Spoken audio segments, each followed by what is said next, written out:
এদিকে শরীয়তপুরে 4 সাংবাদিকের উপর হামলার ঘটনায় দোষীদের 24 ঘন্টার মধ্যে গ্রেপ্তারের দাবি জেলা গণমাধ্যম কর্মীদের। বেলা 11টার দিকে জেলা প্রশাসক কার্যালয়ের সামনে ঘণ্টাব্যাপী মানববন্ধনে এ দাবি জানান তারা।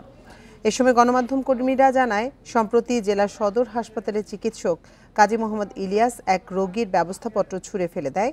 এ ঘটনায় সংবাদ প্রকাশ করেন হামলার শিকার গণমাধ্যম কর্মীরা।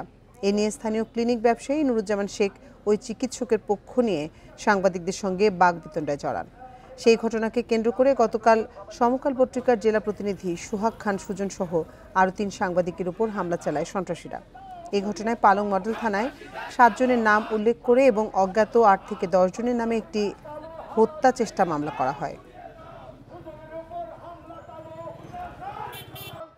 এই ঘটনার সুষ্ঠু তদন্ত করে যারা ঘটনার সাথে জড়িত, ঘটনার আগে পেছনে কি রয়েছে সব বিষয়গুলি তদন্তপূর্বক যারা প্রকৃত অপরাধী তাদের বিরুদ্ধে কঠোর ব্যবস্থা নেওয়া হোক। পুলিশকে অনুরোধ করেছি সুষ্ঠুভাবে ঘটনাটা তদন্ত করে যাতে আইনের আওতায় অপরাধীকে আনা যায়।